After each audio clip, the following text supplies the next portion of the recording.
नमस्कार, आप देख रहे हैं ग्लोबल इंडिया टीवी और मैं हूं आपके साथ प्रियांशी शर्मा। ये रुख करते हैं आज की तमाम बड़ी खबरों पर। दुर्ग लोकसभा सांसद विजय बघेल राष्ट्रपति द्रौपदी मुर्मू के साथ 3 यूरोपीय देशों रोमानिया, मोल्दोवा और उत्तर मैसेडोनिया की राजकीय यात्रा से लौटने के बाद भिलाई 3 पहुंचे, जहां भारतीय जनता पार्टी के पदाधिकारी और कार्यकर्ताओं ने उनका भव्य स्वागत एवं सम्मान किया। भिलाई 3 में आयोजित स्वागत समारोह में भाजपा पदाधिकारियों, जनप्रतिनिधियों और कार्यकर्ताओं ने सांसद विजय बघेल का फूल मालाओं से स्वागत किया। इस दौरान बड़ी संख्या में कार्यकर्ता मौजूद रहे और उनका अभिनंदन किया। इस अवसर पर सांसद विजय बघेल ने बताया कि उन्हें राष्ट्रपति द्रौपदी मुर्मू के प्रतिनिधिमंडल के सदस्य के रूप में रोमानिया, मोल्दोवा और उत्तर मैसेडोनिया की यात्रा का अवसर मिला। उन्होंने कहा कि इस राजकीय दौरे से भारत और इन तीनों यूरोपीय देशों के बीच संबंधों को और मजबूती मिलेगी तथा विभिन्न क्षेत्रों में सहयोग के नए अवसर विकसित होंगे। साथ ही विजय बघेल ने सांसद ने स्वागत के लिए सभी कार्यकर्ताओं और समर्थकों का आभार व्यक्त किया। नीतीश रात्रे की रिपोर्ट। देखिए, बहुत अच्छा दौरा रहा और मेरे लिए तो सौभाग्य का क्षण रहा क्योंकि महामहिम राष्ट्रपति जी के साथ 3 यूरोपीय देश के यूरोप देश के रोमानिया, मोल्दोवा और मैसेडोनिया में मुझे उस प्रतिनिधिमंडल में जाने का अवसर मिला।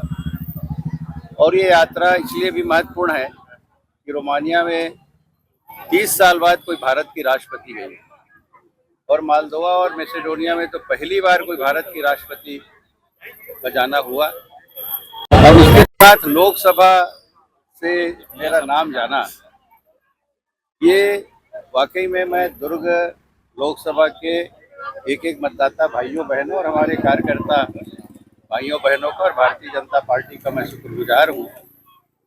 प्रयास से, उनके आशीर्वाद से, उनकी शुभकामनाओं से मुझे संसद सदस्य के रूप में संसद में जाने का अवसर मिला और इसलिए मुझे इस सुखद यात्रा में भाग लेने का अवसर मिला।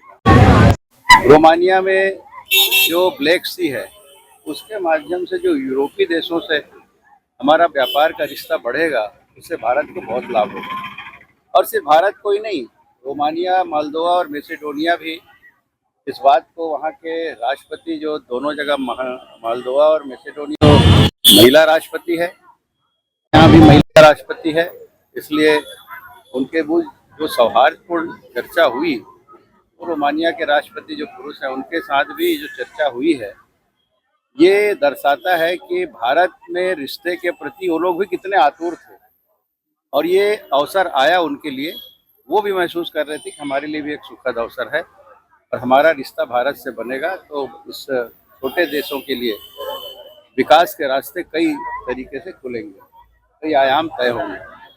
तो मैं पुनः इस सुखद यात्रा के लिए ईश्वर को धन्यवाद दूंगा और इसी तरह हमारी राष्ट्रपति जी, हमारे प्रधानमंत्री जी के नेतृत्व में भारत आगे बढ़ते रहेगा, उसकी शुभकामनाएं भी।